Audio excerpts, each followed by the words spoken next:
Well, welcome back to the CHEK blog, everybody. I'm here again once again with our good friend Jator, Pierre, Shazam.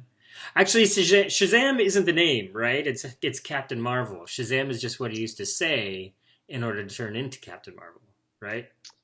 Agreed.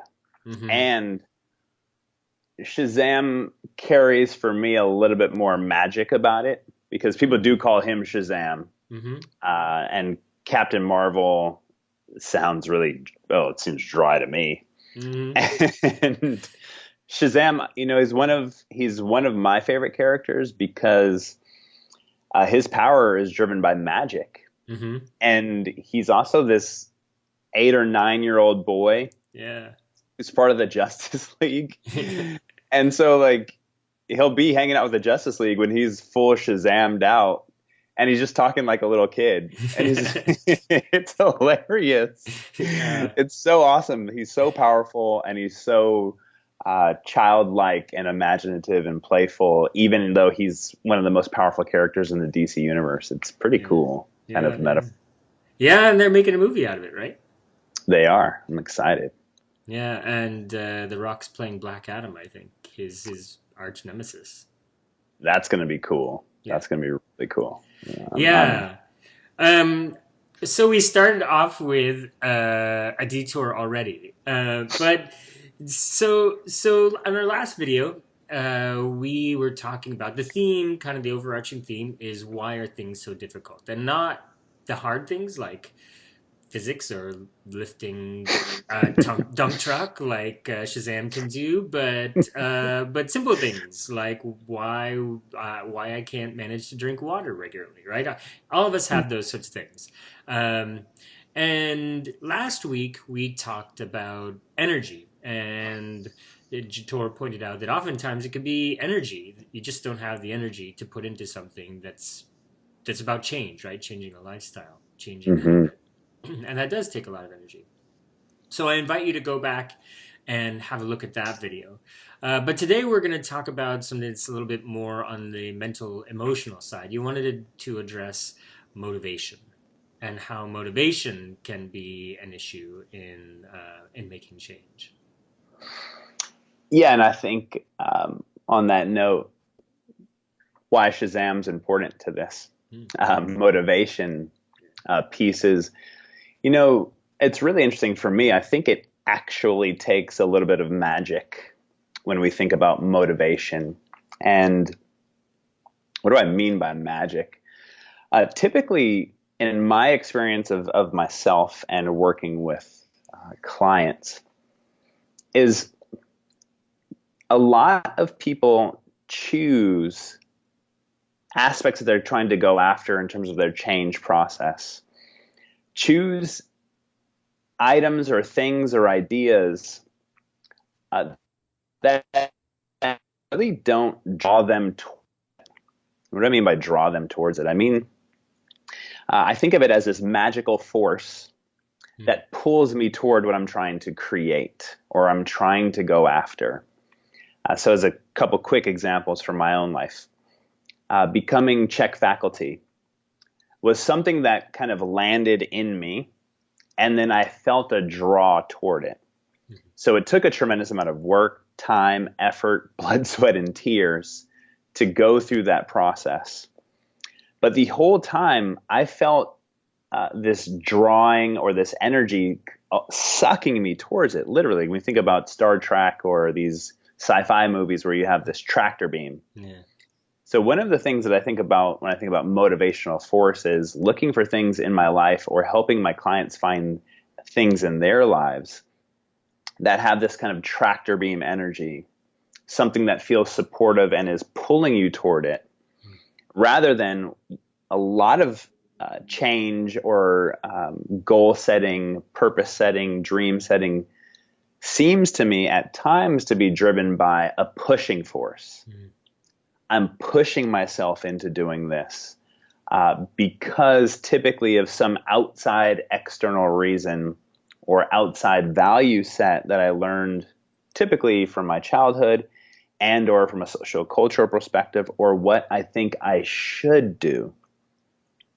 So when I look at motivation, for me, one of the most powerful things that I pay attention to is when I think of what I want to create, go after, or I have a desire or a drive for, I choose things that I feel this drawing force.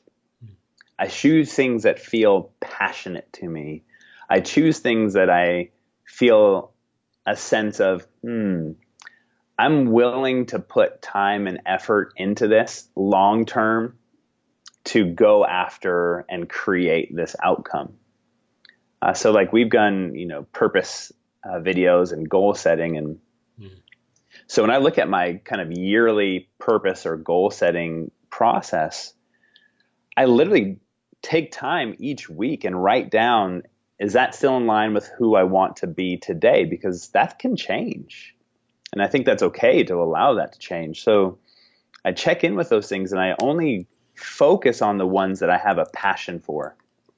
I do not focus on the ones that I don't feel passionate about.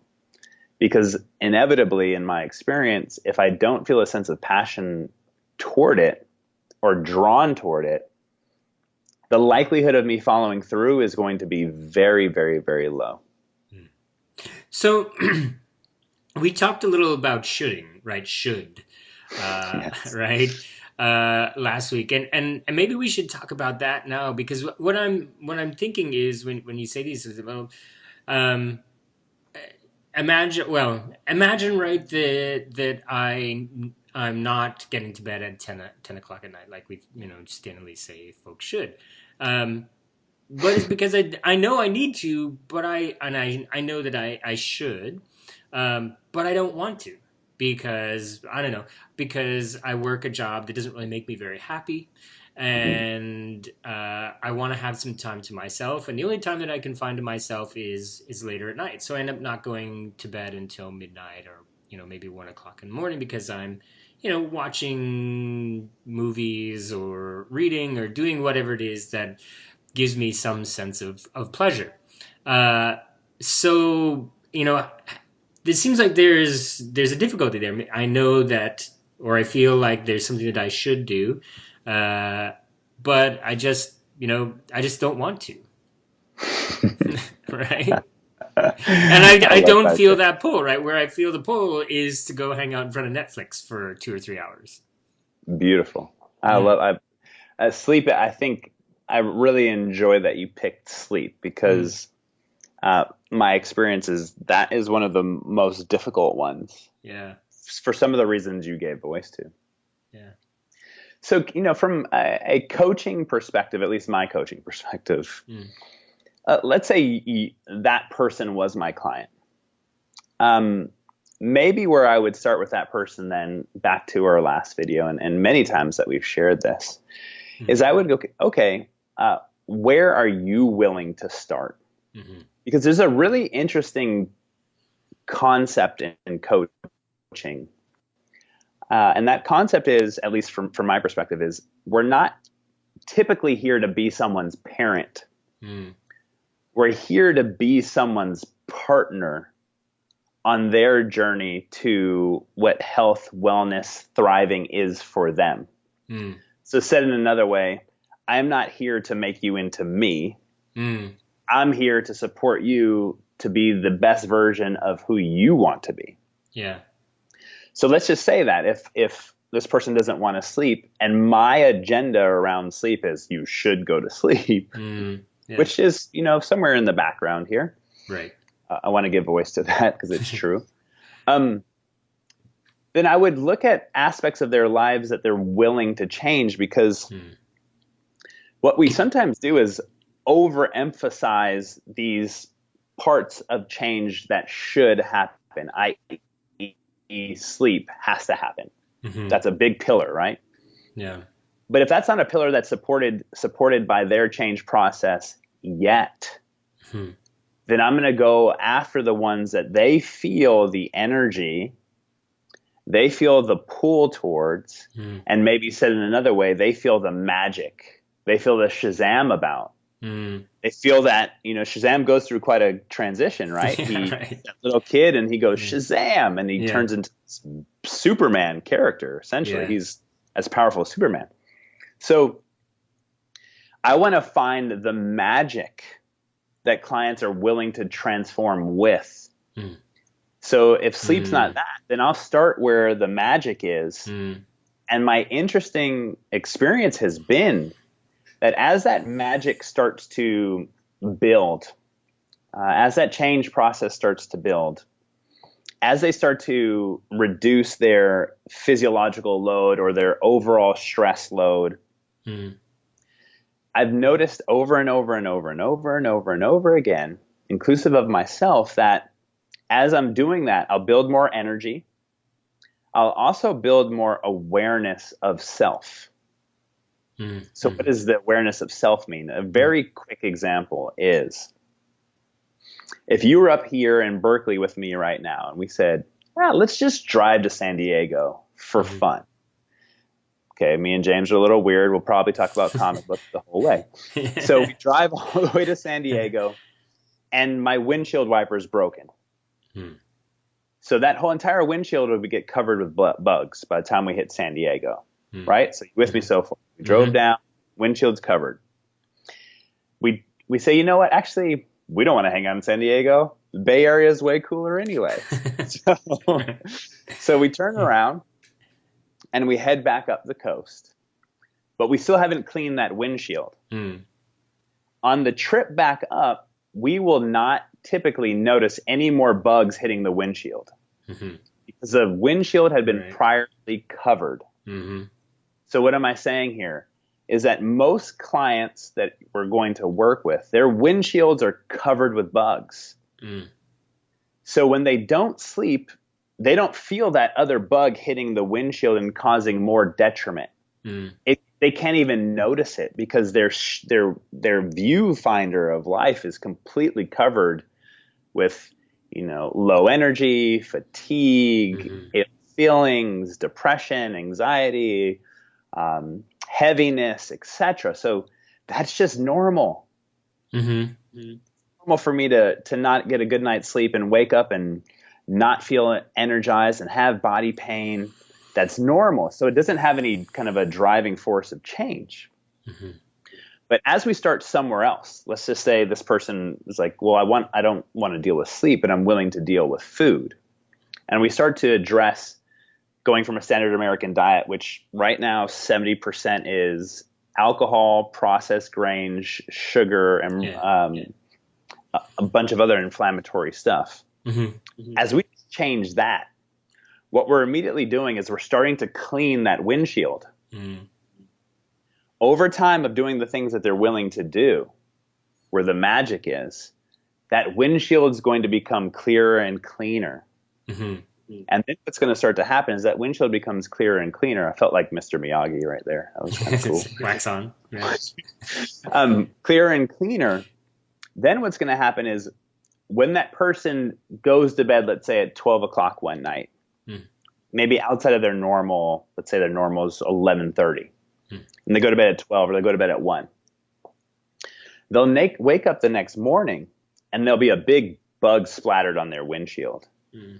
Like, oh man, you know what? I'm starting to feel Yeah. the detriment that occurs from not sleeping at certain times. Then they'll come to me and say, you know what, Jator, I noticed this happening. Mm. I'd never noticed it before. And now I want to start working on sleep with you. Mm. And I'm saying this because I've had this happen over and over and over with clients. And I had one client, it literally took about 6 years Mm. of doing all these other aspects of this person's life to get to a point where they started to notice, oh man, sleep really has a global effect on my mental and emotional state. Yeah. It has an effect on how I see the outside world. It has an effect on how motivated I am. They couldn't feel that before because their screen was completely covered with bugs. Mm.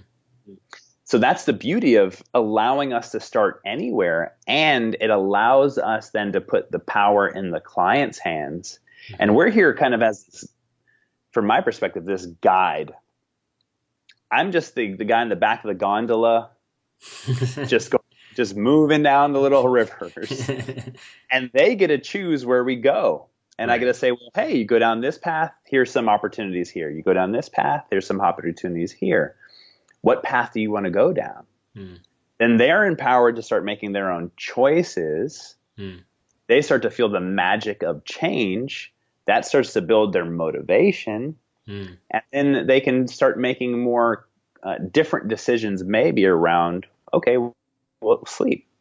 Do I want to feel like SHIT, or do I Mm. want to feel like, top of the world Mm. the next morning? So that process is supportive to them. It's supportive to me. Mm. It's a co-creation, and it works every time in my experience. If I do it that way, and that's my practice. Mm. So in a way, it's success breeds success. I guess is the saying, right? That the more you succeed, and the more you succeed at wiping off the bugs, uh, Hmm. the more sort of motivation you'll have to continue on the path on the journey that you're on. Uh, for sure, it's this snowballing effect, Mm-hmm. or the Shazam effect, the Mm-hmm. the magic of what it feels like when changing and that screen is cleaning. Mm-hmm. Um, and I think what happens too, in my experience with some coaches, and I'm not criticizing, I'm just observing, and what I've heard from them is a lot of us tend to be in a rush Mm-hmm. to change, Mm-hmm. and also in a rush to change clients. It means Mm-hmm. I'm a good coach if I can change you. Yeah. That's not where I think, for me, that's not where I get my needs met through the coaching process. So Mm-hmm. for me, what I think a good coach is the ability to hear, Mm-hmm. the ability to be present, the ability to offer interesting questions from different angles, Mm-hmm. and the ability to help someone learn how to coach and parent themselves. Mm-hmm. So as that magic is building for them, then we can go down different roads. And, Mm-hmm. let's just say sleep isn't one that this person wants to address. Well, cool. Mm-hmm. Then we'll kind of, as a metaphor, we'll tighten bolts in other areas of their lives so that we can buffer off their 20% Mm-hmm. back to that 80/20 guide of how we treat ourselves. Is that maybe that will be then that part of a big chunk of their 20%, Mm-hmm. so that other aspects will be uh, played with to elicit a more resilient body. For Mm-hmm. me, a sign of health isn't being rigid. Mm-hmm. A sign of health is being resilient. Mm. So I should be able to handle staying up late at night here and Right. there. I Right. should be able to handle that. Should be. Mm-hmm. Mm-hmm. I would want to be resilient Right. to that. I would want to be resilient to go out to eat every now and again. I Yeah. would want to be resilient to have a couple of drinks. I would want to be resilient to um, diving into recreational drugs, whatever it is. And I'm saying these things that are triggering to most people, Mm. recreational drugs, alcohol, etc., Mm. because it's important to notice that if you are triggered or have criticism about those topics, who's going to want to coach with you on that stuff? Mm. That means your clients are going to hide their Mm. truth Right. because they're afraid of even the energetic feel of your judgment or criticism based on your values. And Right. as a coach, I want to show up and be as observant as I can and allow the client to be in charge of their life. Mm-hmm. I'm just here to kind of hold up a mirror. Right. And Right. that process for me has been extremely helpful to my own change process, as well as my experiences of working with clients. Mm. Have you ever worked with or encountered a client who is just kind of so guided by or kind of driven, not driven by, but is goes to you because they're so laden down with shoulds Mm. that, but they're not really it's shoulds and they're not really responding to those, right? So maybe their doctor has said, oh, you need to lose this much weight, you need to, gives them a whole laundry list of things that they're supposed to be doing, and the person goes, but they're just not, like, they've been told they need to do it, but they don't really Mm. care that much. Right. Yeah, I love that story, James. Yeah, man. I mean, that's everyone that I've worked with. Really. Yeah. It's the shoulds, and what I mean by that is, this might get into some of what maybe our next video might be about. Mm. But the person who has an external force, maybe let's just say a doctor Hmm. or a significant other, Hmm. which that's always fun, Right. telling them what to do. I mean, as a simple question for most of us, how many of us like to be told what to do? Yeah. Right. Uh, Yeah. Probably not. Not very many of us, Yeah. inclusive of how many of us even like to be told what to do internally. Mm. Right. Not very many of us. Yeah. Now, of course, there's going to be outliers, so I don't want to discount those people that love Hmm. to be told what to do, because there's a whole Yeah. interesting subset of Right. that. Yeah. That's another video. Yeah. Um, so with those people, when I'm working with them, the interesting paradox is when they're working with me, I don't fall into the category of should. Hmm. I don't fall into the category of telling people what to do. Mm.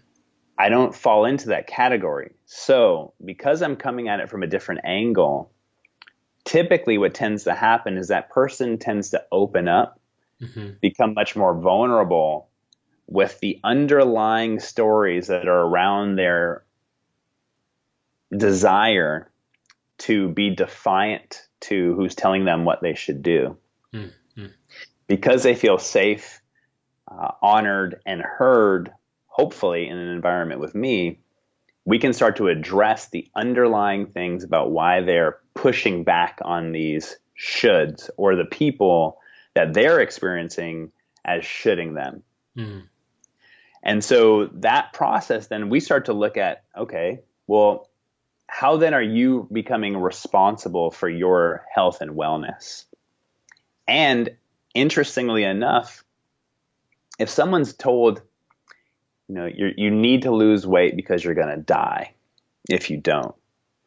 Well, interestingly, a lot of people are going to deflect from that, disassociate, and be defiant, and want to continue their behavior, because from an ego's perspective, many of us have addictions to guilt, shame, and fear. Mm. That's a whole other video. Um, but, so that's happening within them. And so when we're working together, we're trying to find the roots of, well, why do you have this need to kill yourself? Mm. Where is that coming from? What's the roots of that? How old do you feel when you feel defiant, or when you feel like eating tons of junk food to slowly kill yourself rather than the quick style of killing self, which is suicide? Mm. Be just an overt suicide. So the paradox is, at least from my perspective, is when I'm working with somebody, we want to not shame those behaviors. Mm. We want to acknowledge those behaviors, Mm. and acknowledge the parts of self that are using them to get their emotional needs met. Mm. And as we start to acknowledge those parts, and we're also acknowledging the current version of the person, 40-year-old Jator, I get to become my own parent. Mm. And I get to have an opportunity to parent myself differently than some of my experiences of my parents. Mm. And I'm saying my experiences very purposely, because I can only share with you my experiences of my parents' parenting. Mm-hmm. I can't say that that's the truth. It's just my experiences. So then when I'm connecting with that perspective, and these parts that are getting their needs met through destructive behavior, Mm. We want to acknowledge them, and we want to share with them, hey, cool. Mm. I acknowledge that behavior, and how does it feel to do that? Mm. Where is that coming from? I'm not here to change you. I'm here to acknowledge you. And I'm also here to offer, maybe when the time feels right, the consequences of that behavior. Mm. Mm. There's going to be positive consequences to that Yeah. behavior, and there's going to be negative consequences to that behavior. The positive was most of these behaviors are driven by survival mechanisms from our childhood to feel like we can survive in the environment that we were in, to get our emotional needs met. Mm. Mm. So if we go in there and we just like, don't do that, imagine saying that to a 3-year-old. Yeah. The typical response is flip you the bird and Right. do it anyway. So we're trying to go in there and acknowledge, meet, and honor and integrate ourselves so that we can make decisions together rather than having all of this conflicting parts. Yeah. Yeah. So when you work with a client who does come to you with this laundry list they've been given by their partner or by their doctor or whatever, and Mm-hmm. and it's pretty apparent to you this person has no connection with those to-dos, right? Mm-hmm. How it sounds like part of what you're saying is the magic really happens, the Shazam really happens, right? When you can find something that pulls them. You can find that gravity, those points of gravity, right? So how do you talk to them? How do you work with them to find the gravity points that you know are really going to pull them in a way that the laundry list maybe pull them towards the laundry list, but Mm. not in a conscious way, right? Yeah. How do I do that? Well, I think it's part of it's kind of back to that paperwork Bane video that we did, Mm. going through their paperwork. Hmm. My experience is that there is a very definite art and science to Hmm. coaching. Hmm. And I would probably be slightly, if not a lot, skewed toward the art of coaching rather than the science of Hmm. coaching. But that's my own magical bias. Yeah. So, so the art of that is maybe I'm looking through their paperwork. When I'm looking through someone's paperwork, I'm using my intuitive process. So I'm using, let's say, my heart to kind of interpret, observe, and feel the paperwork. That's different. Mm. Rather than only using my logical mind to create objective data. Mm. So I want to, for me, I want to use both. I have Mm. my logic and I have my imagination or my intuition or my instinct. And I allow that to guide me. And I allow that to guide my process of when I'm going through someone's paperwork, where might be their gravity point? Where might be that North Star that pulls them toward it, or that spaceship that pulls them toward it? Mm. And I come up with a few of those. And literally, I'll either guess into them. Mm. It will literally drop in when I'm going over their paperwork. It would just smack me in the face. Mm-hmm. I don't know where it comes from. It just comes in. And, interestingly enough, I'll use muscle testing too. Mm. And I know a lot of people in my experience are opposed to muscle testing. It doesn't work and all that. And that's cool. I don't really care because it works for me. And what I mean by that is I've used muscle testing to help people find their purpose, their dreams, or even their age that they're feeling in a moment around an attachment to, let's just say, food. Mm. And every single time, without a doubt in my mind, a nail gets hit on the head. Mm. The logical mind wants to create, well, it's not the nail, Mm. or it can't be that. Mm. I don't care about the logical mind because muscle testing to me isn't logical. Mm. It's purposefully illogical to allow my intuitive process to flow through and hopefully get my ego out of the way just a bit. Mm-hmm. And muscle testing is simply a way to get a feedback system outside of you so that you can start to buy into your intuitive process. So Mm-hmm. once I have some of those, then when I'm working with a client, then I'm also using my heart or my feeling or my sensation when I'm in a room with them. Mm. And I pay attention to things when I share, well, what would you think about, what if your first program in terms of the exercise portion is 30 minutes a day in nature? What does Yeah. that feel like to you? Yeah. And then I watch. Mm. I watch their body language. I watch where their eyes go. Mm. Watch, um, listen to their tone of voice Mm-hmm.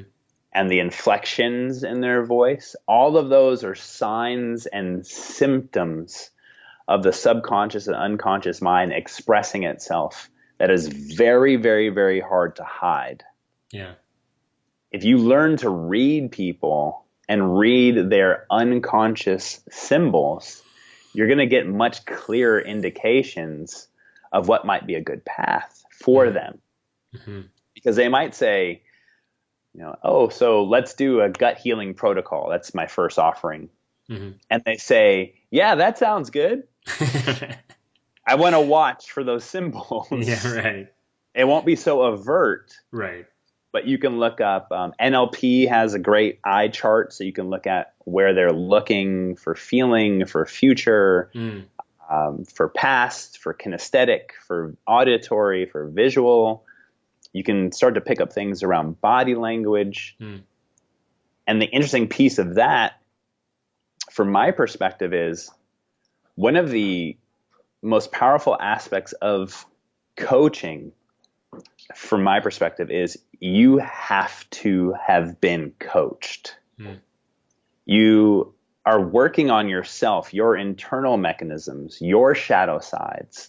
Mm. Because the deeper you dive into yourself, the more aware you'll become of those aspects and the more you can see it in others. Mm. But if you're not diving into yourself in any shape, way, or form, which I don't care how you do it, Mm. if you're not doing that, you're essentially going to be blind to all of these symbols that people share with you, inclusive of the words that they deflect themselves,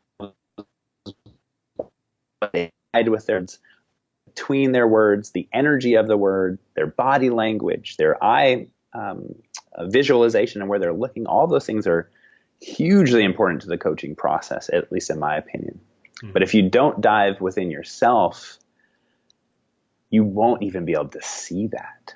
Mm. Because you can't learn that stuff in a book. You can't Mm. learn that stuff in a class. Mm. You learn that stuff by having the experience of being vulnerable with yourself and starting to watch, whoa, I can see my voice inflection. Mm. Why is my body language what I'm doing? Mm. I can see where I'm deflecting with my words and hiding or omitting the truth. That takes vulnerability in my perspective. Mm. And how important do you think it is to not just sort of have worked on coaching yourself, but to actually have had the experience of being coached by somebody else in order to kind of learn what it's like to be vulnerable in front of somebody else, to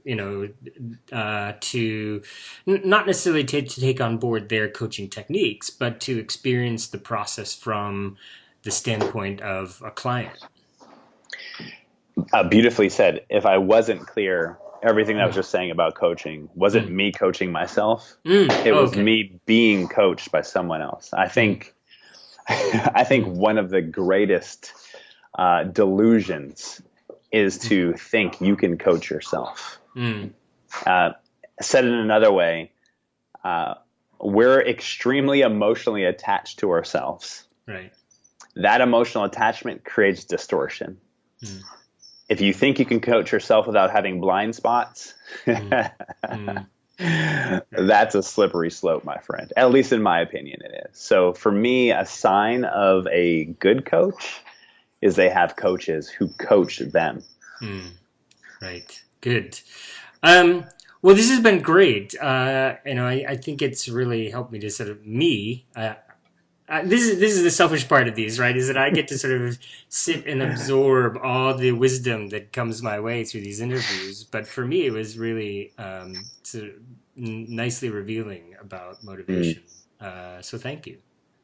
Yeah, I appreciate the questions, Mm, James. And there's so many facets to this, mm, and for me, even in saying that, some people may interpret that as this heaviness, mm, and that immediately will turn you away. mm, But these all these facets and all these different perspectives and all these kind of underpinnings, mm, for me, are the beauty of being a human being. You have the ability to explore yourself and your yeah. thoughts and your self consciousness. You have the ability to explore why you do what you do, your behaviors, your relationships, your words, your language, your movements and or not movement. You have the ability to explore yourself. That is a huge gift Mm, if you frame it in the way that it's a huge gift and it's mm, playful and it's not heavy. So some of us will frame change as this heavy process. Even our mm. language of change is hard Yeah, right. makes it it's already. Yeah. What if change is interesting, or I'm Mm, curious about change, or I'm mm, imaginative about change, or I want to bring magic into my change process? yeah. What if more of us allowed a childlike perspective on Mm, exploring life? Watch mm, two kids outside in the dirt mm, with no toys. yeah. They're talking, they're laughing, they're looking Mm, at the dirt, they're looking at the bugs, they're in awe. mm, We we can all still be in awe yeah. if we start to look at your next breath is not guaranteed. Your next Yeah. heartbeat is not guaranteed. Your next day is not guaranteed. So if you can look at life from this awe perspective, it's helpful to the change process to bring in playfulness, Mm, pleasure, community, connection. These are all things that, in my experience, aren't often talked about in our field. mm, Play is hugely important. From an ancestral lens, we can do another video mm, on that. yeah. Community is so important Yeah. to change. Yeah. Doing it on your own, there's that saying of no man is an island, or Yeah. no woman is an island Mm, either. Doing it on your own, that can feel overwhelming. yeah. And so, like, creating a group or a community to change with, what does that really do? It gives you a place where you can share your struggles with someone else. Yeah. And then that creates support to the change process. That's essentially what coaching is. I'm here as part of someone's community to help them go through their change process. Yeah. And I like this idea of starting where you can, right? Finding those gravity points because I think we all know people who go to real extremes, right? So they will decide, oh, I need to lose weight, so I'm going to do a juice fast for a week, right? Yeah.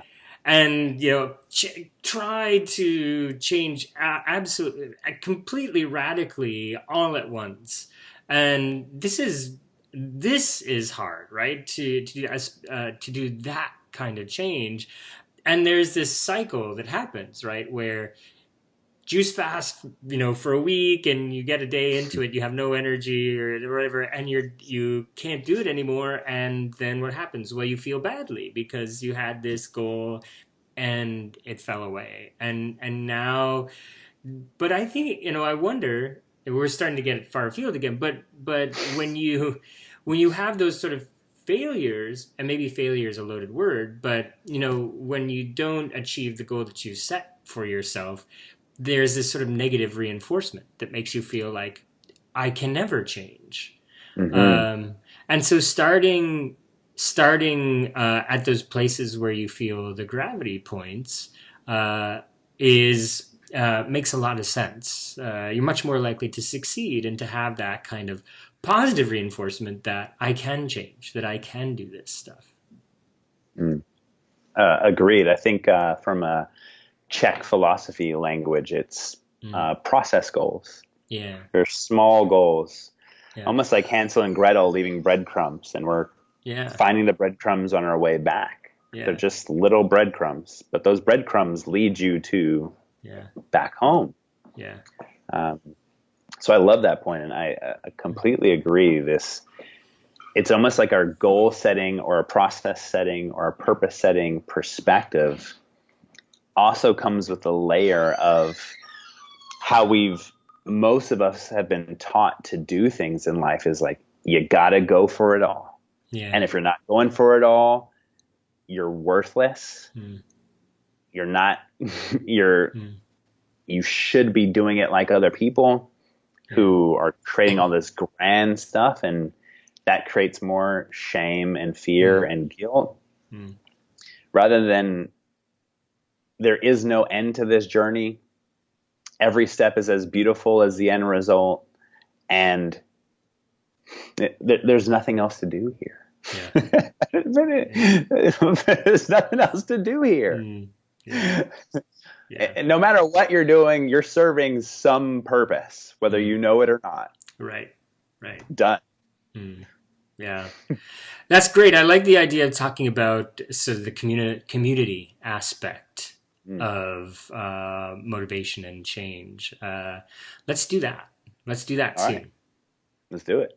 Great. Well, thanks, Jator. I really appreciate it. And for those of you who are just joining us for the first time, Jator, where can our viewers find you on the web? Hopefully not a big spider web, but preferably Does the anybody inter. call it the web, by the way, anymore? Is it? They immediately thought that dude is well over 40, right? Because nobody younger than that calls it anymore. Oh, that's awesome. Yeah, Um, Explore with Jator is my YouTube channel. great. I really don't care if you find me anywhere else but there and subscribe. Um, wehlc.com is my website, Great. and I obviously Mhm. work for the CHEK Institute. So those are the places you'll find me. Awesome. Well, thanks everybody. If you enjoyed this, please subscribe below and visit Jator's YouTube channel. You'll find some good stuff there. Thanks, Jator. Cool. Thank you, brother.